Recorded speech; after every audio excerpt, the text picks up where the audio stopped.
çalışırıq biz. Elm və biliklə açılır hər iz.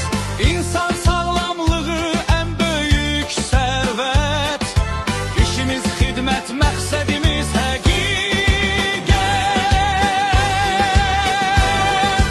İctimai səyyə, gələcəyin yolu.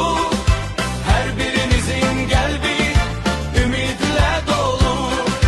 Birlikdə qoruyaraq sağlam həyatı gözəlləşdiririk bu kainatı.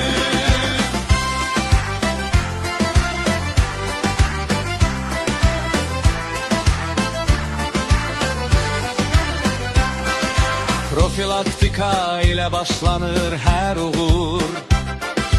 Bütün tövsiyələr xeyirli olur. Peyvənd maarifləndirmə, bilik və qayğı.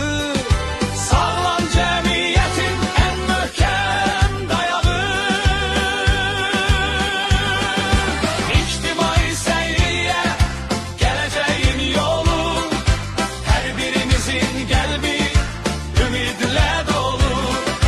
Birlikdə qoruyaraq sağlam həyatı gözəlləşdiririk bu kainatı.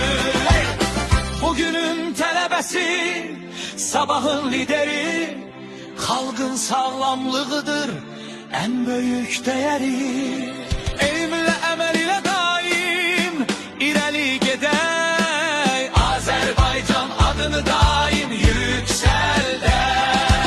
İctimai səhiyyə bizim andımız.